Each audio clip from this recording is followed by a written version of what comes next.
Welcome to the very first installment, really introduction of Off the Map Games. Thank you for watching our YouTube channel. We hope some of you go back and watch the early stuff. We have early stuff? No, I mean, this is going to be the early stuff. Oh, this is the early stuff. Yeah, This is the first right. episode. Yeah. So my name's Larry Cummings, and I'm a professional game master. I've been playing D&D for 20 years. We'll talk more about that in a minute. And this is Court Strumpf. Yeah. Stump. Stump. I'm sorry, I always do that to you. You're good.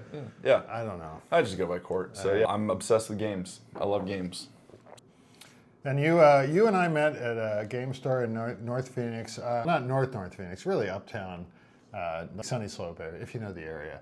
I live in Phoenix. I have for 30 years, and I love playing board games, and I always have. And Court and I met. You were doing organized play at Funkatronic Rex, and so I met you there, and we just have always kept in touch. We have. I've always had a passion for Lord of the Rings, but you have a passion for Lord of the Rings. Boy, do I. That's how we kind of connected. And then we also both have a passion for miniature games. We're going to talk about 1490 Doom in a little bit. But before we get into that, we want to talk about, why this is such a good example of an amazing game that's kind of off the map right now. But not for long, I don't think. Why don't you tell me a little bit about why you started gaming and what you continue to get out of gaming? Yeah, sure. So I started really getting into games in high school. My good friend Grant, who was my Young Life leader at the time, like my youth group leader, basically did the sneakiest thing that you could do to get somebody into a game was you buy them a gift certificate for that specific store. So he bought me, for Christmas, a $25 gift certificate to Games Workshop, which is the makers of Warhammer. Yep. So I went in and I found Space Wolves, Grey Hunters. This was probably like 2003-ish or something, and right in 3rd edition of Warhammer 40K. And I was just smitten. So that was kind of the downhill period for me, and then I got really excited about gaming. Downhill? It was just, dude, when you can't afford things and you're in high school, there's no way. And Warhammer's an expensive game. Man. Yeah. So I really got into gaming at that point, and then I would say fell away a little bit when I went to college. I was doing the band thing, writing music for movies and video games and stuff too, but really got back into it and started working at Funkatronic Rex, which Larry mentioned. And, Mike, the owner there, gave me a shot at running a lot of the organized play. So I was doing demos, learn to plays. I was writing custom campaigns and narrative play for Warhammer and other mini games and stuff. So one of the things that comes up a lot with people that I talk to about booking a game is I can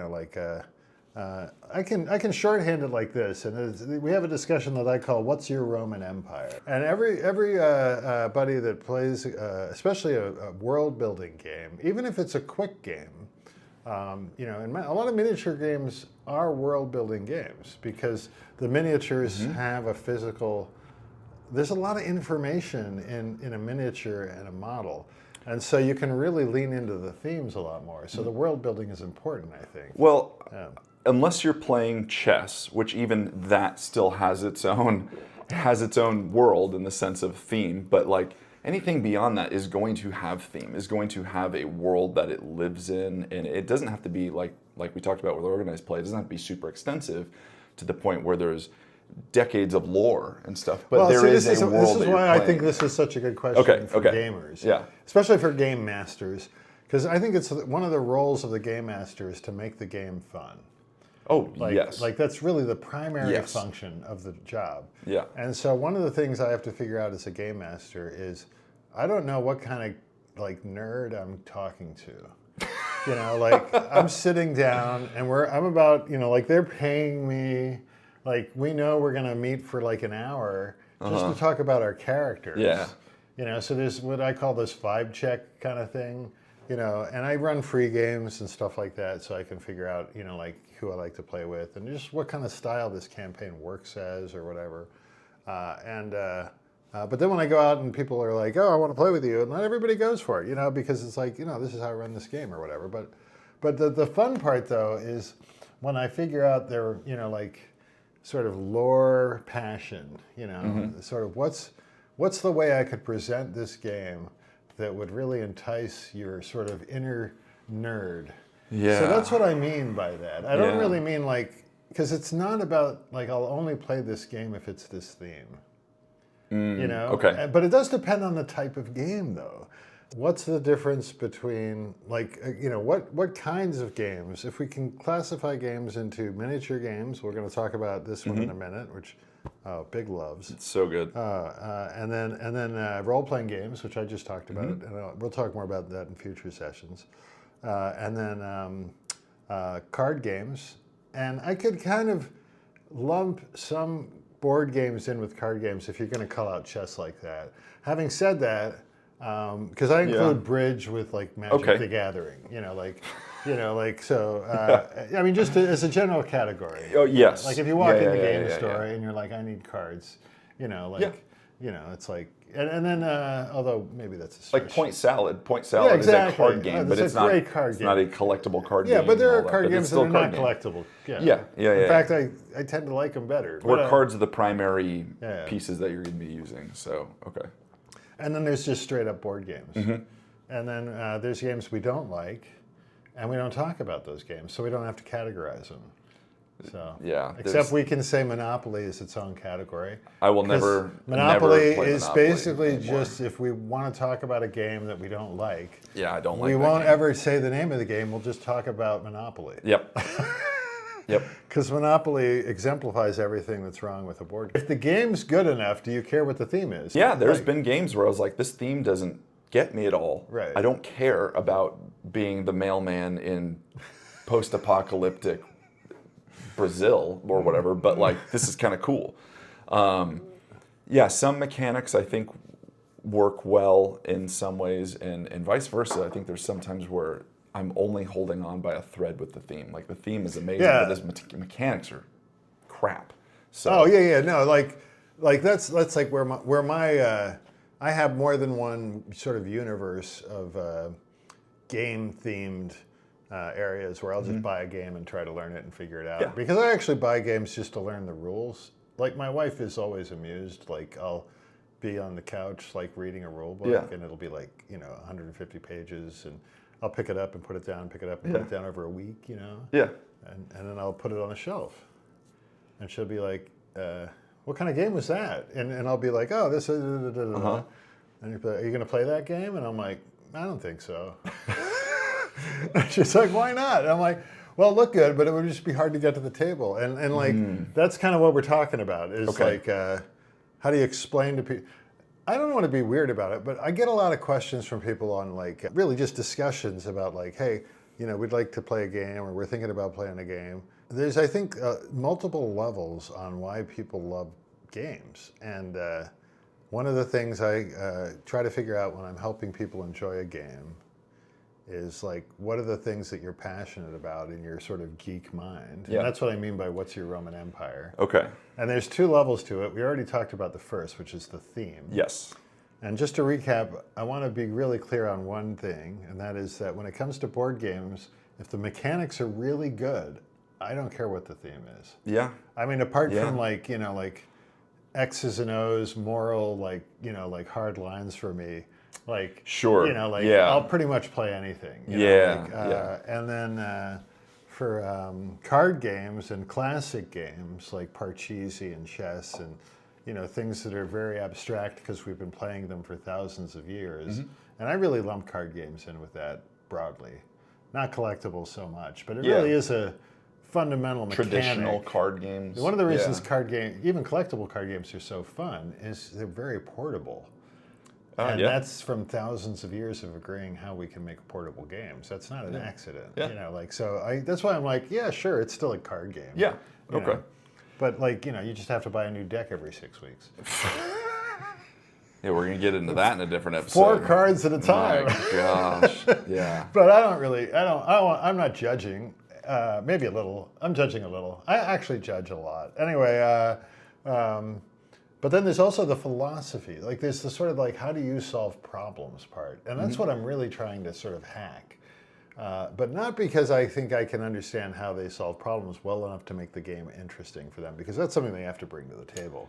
Yeah. But it helps me to understand, like, like, what is it that I love about this game? And I'll try to sort of explain, not like, hey, I love this game because I love this game and you should love this game. But I explain like, like I love this mechanical part of the game because I like games like this, or just try to show them that mechanical part and see if it resonates with them. And so like, so actually that leads me a little bit to 1490 Doom, because I want to talk a little bit about how much time you have to spend playing games. And not to, we're going to spend a lot of time on this, but that's going to be something we talk about every time we review a game. Yeah. Because we're going to review a lot of games. And the big thing here is there's nothing wrong with a 3 or 4 hour game. No. If you're, like into it. But we do, I certainly look for games that can be practiced solo and that can be learned to be able to play with a group of 3 or 4 people in like an hour and a half tops. And sometimes this game is amazing to me because it's a very fast-paced game. But let me ask you this though. Yeah. Why are those things important to you when you talk about needing to be able to practice solo? Like, it doesn't have to play solo, which some of these games do, but like, why is that and your group size of 3 to 4 within an hour or so, what brought that on? Why is that an important thing? Well, for me, I think it has to do with like the level of time the whole group is able to focus on the game, like in an actively engaged way. Yep. And I find that with certain tables, I can go 3-4 hours. Sure. But when I'm not sure yet, and like session 0, session 1, or even a social encounter, I'm running RPGs, which are a little different from this, although this is an RPG. One of the things I always insist on is if it's got miniatures, it's already an RPG. So at any rate, the more like drama that you can infuse into the rules, the more time you can spend playing the game. That's just a natural narrative versus mechanical. But mechanical is still role playing. Okay. Yeah. But having said, I'm not defensive, am I? But having said that, the fun part is figuring out like how to build skill in the game, and that's I think something we really underestimate as gamers. Because passion and skill do not mature at the same rate, and if the game is interesting enough, the table will continue to invest time building skill. But they won't always do it the same way, and that's why the game has to be versatile, and that's what I love. D&D is sort of like the, like lingua franca for me. It's like, like any game can be converted to 5th edition. Sure. Like in my head. Yeah. Which is not fair to 5th edition at all. But it's just a base rule set for the narrative part. So then I'm like, okay, how am I going to incorporate other game mechanics into my game? Because my players never go where I tell them to go. And that's part of how I play. I don't want them to do that. But I'll have to come up with a new situation, and we'll have like 45 minutes to do this encounter, because we only have like an hour and a half, 2 hours booked. Okay. If it's remote, I have to do more prep for remote. But if it's live, usually we have 3 hours booked, so I might get 2 of these in. But they're never going to be exactly what I needed. Like, they're always going to be an improv. So that's the other reason I use that time frame. Is a good, even a really great encounter that's 45 minutes is that's a little long for combat. Yeah. Because now you got to get back into like reconciling things. So unless they're like high level. In which case they just have a bank of hit points. Yeah. But they usually die before they get to high level. You have like a level cap. You're like, I do actually. 7, you're done. No, it's not that low. But when we start having to think about like, okay, we need to build a castle. Yeah. And I'm like, you guys didn't plan for this 5 levels ago. I'm not just going to pop into like landlord mode. Like. You know what I mean? When the story starts, and this is actually one of the things I love about D&D is actually you get to godlike powers, and that gets a little boring, and it just sort of peters out. Well, your eyes glimmered on godlike powers. That's like ideal, though. Yeah. It's like, wow, we finished telling the whole story. Yeah. That's kind of cool. Some people like a big ending, though. So when I'm doing my arcs, like if somebody's looking at like, hey, what's this game about? There's a big ending. Yeah. But it might be a 3rd, 4th level character ending. Like, I'm not going all the way to 20. Okay. Because the arcs are like 3 months or something. Yeah. So. I mean, unless you're like not able to commit, in which case then we're not even going to play. So why are you asking? I'm not bitter though. No. That's actually one of the reasons I charge though. It's like, no, you have to show up because It's an investment, like we've been talking like about. I'm prepping, Yeah. you're prepping. You know, I mean, it's not a lot of money. Anyway, So I'm gonna grab my water. Let's talk about the Roman Empire? my Roman your Empire. Roman Empire. Actually, that's funny you bring it up that way because I have to call back. I never answered the question, what's my Roman Empire? Yeah. I've got mine, so you go first. Like, this is your question. I think my Roman Empire is tactical fighting of any kind for gaming. I would not have guessed that with you. No, because I mean always that. am looking for stories. But I'm actually looking for a story that would cause me to get into this kind of a fight. You know what I mean? And I always bring that to the table. Like there's the game we played called Unmatched does that beautifully. Oh, Unmatched is a great game. Yeah. So we'll talk about that one too. But I like Tactical combat for you? well, let me put it this way. I like it when the turns have a lot of like little steps in them Yeah. that can bear fruit 3 turns from now. Okay. And to me, that's why miniatures think games work very well in general. Yeah.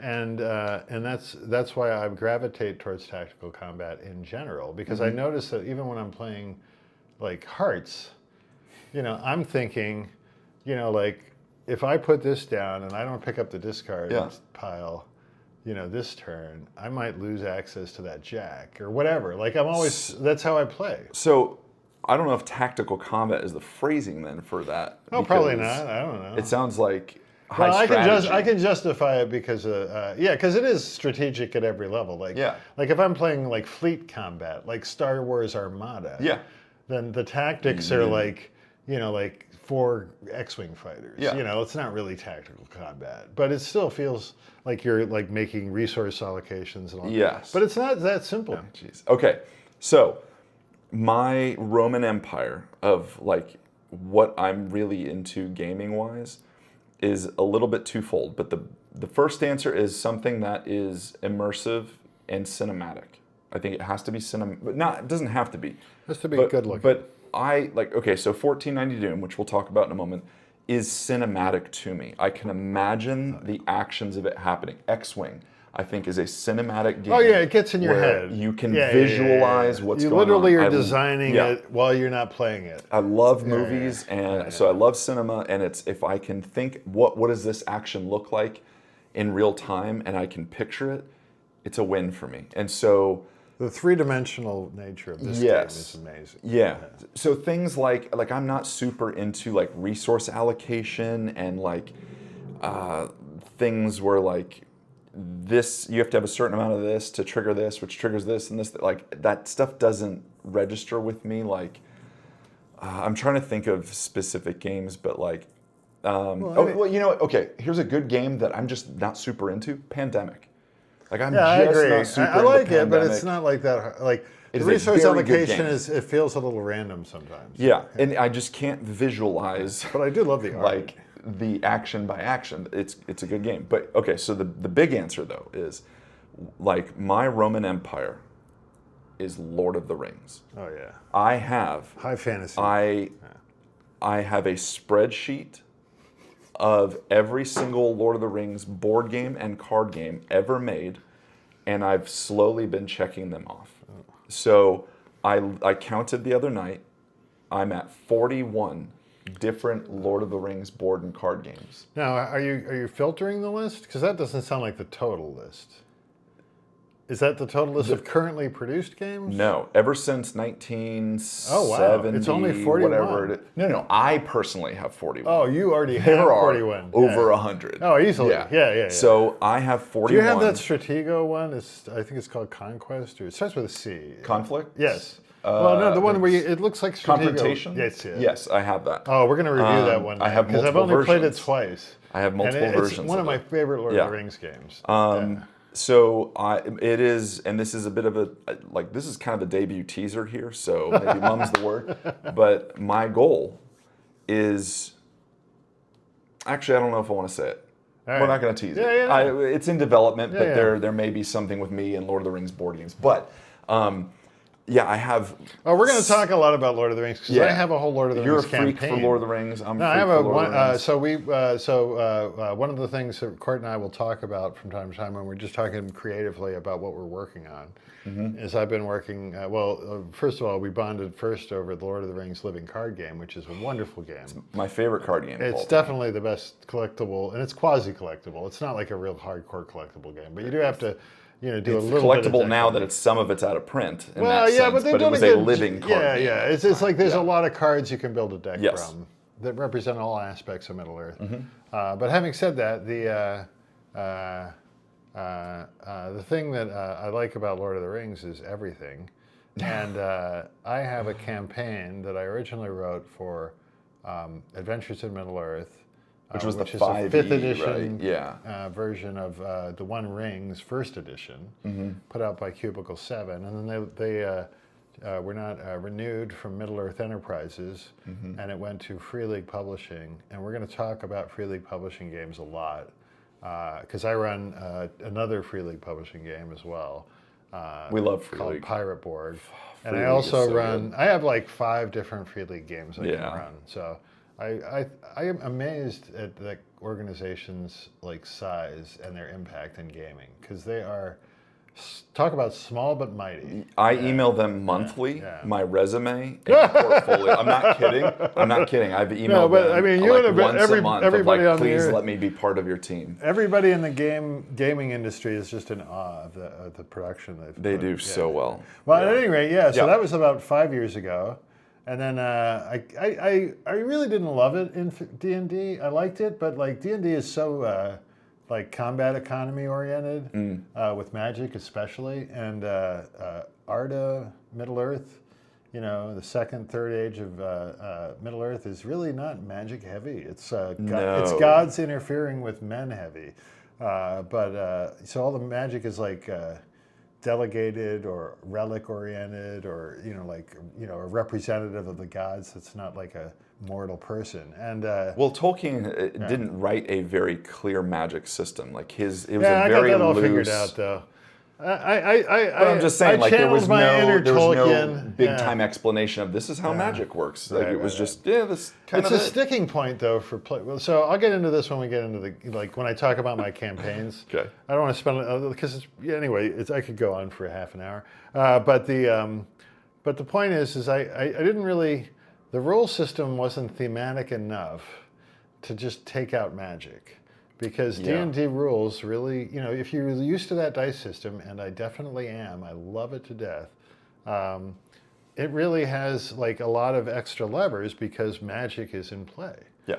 And so I finally read the rules to the One Ring when Free League put out second edition, because I was like waiting for that at that point.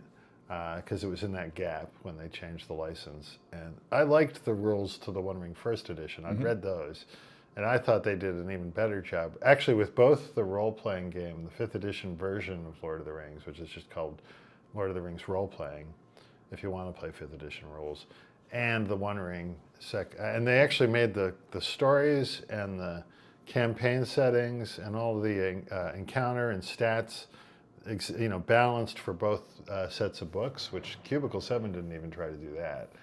So that's pretty cool. But at any rate, the Lord of the Rings, the thing about Lord of the Rings that I love is you have to kind of get into the mindset of what the hell else was going on in Middle Earth.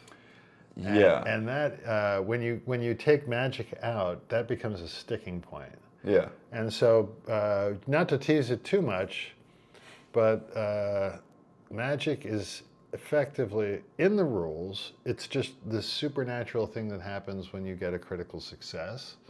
But that's not enough, because a lot of rule systems have that kind of thing. Like even Daggerheart has like an inspiration roll, and then the whole table decides what awesome thing happened. But you have to give them some framing. So the way I do it is when you're using magic in Middle Earth, is tapping into the song of creation. Yeah.